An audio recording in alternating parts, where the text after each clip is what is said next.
Welcome back. I'm Richard HAASNOOT, and I'm your host for the Advanced Wisdom series, where my goal is to help you live more of a wisdom-inspired life, which is the highest form of life us humans can live. In the course of these episodes, I'm going to be sharing with you very specific suggestions that you can act on to live more of a wisdom-inspired life. Now, the wisdom in these episodes comes from three God-realized enlightened avatars that I've studied the most: Krishna, Jesus, and Paramahansa Yogananda. As God-realized enlightened avatars, they know God, so when they speak or write, we're hearing the wisdom of God. So let's get into this first quote, which is a really good one. Quote, "Desire-propelled humans are like uncontrolled barges rushing down the floodstream of worldly life." I love those words. "Headed over the rocky falls of crushing experiences into the oblivion of death. The boats of wisdom-guided lives steer out of the powerful current of social convention and customs and reach the shores of all redeeming contentment in God." The contrast here could not be sharper. The writing is absolutely wonderful. The floodstream of worldly light headed over the rocky falls of crushing experiences into the oblivion of death.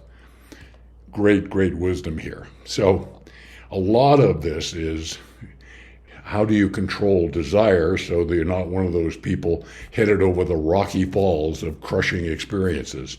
So let me share with you a few thoughts about how you might do that, controlling of desire. First, practice delayed gratification.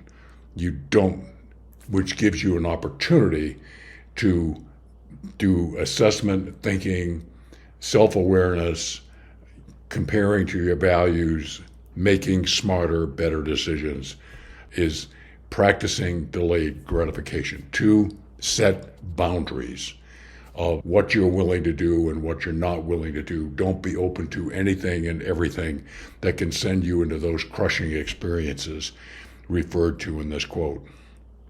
And probably most important, to get away from the power and propelling of desire down the pathway of life, is to connect with a higher purpose.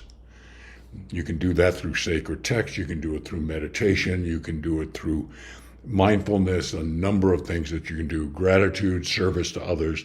There's a lot of things that you can do to connect to your higher purpose. Okay? Let's get into the next quote.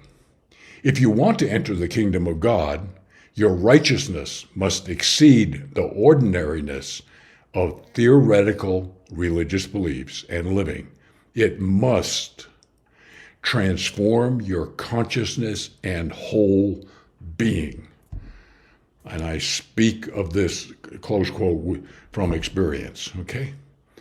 You need to break free from the habits of religious actions and those sorts of things that you're kind of like on autopilot. You're not fully immersed. You're not fully engaged.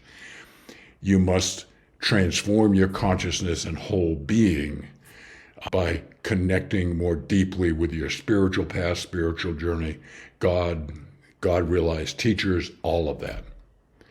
So, how do you become more righteous? Well, start by clarifying your values. Understand what values are serving you well and which ones aren't. And start putting those that aren't behind you. Okay? Focus on those values that lift you up, that transform your consciousness and whole being, as the quote says. Second, serve others. Be a servant leader. Get beyond your ego. Be caring, compassionate, empathetic towards others and help them. And third, seek wisdom and guidance from sacred text, from great teachers, from communities, a number of different sources that you can tap into. Okay?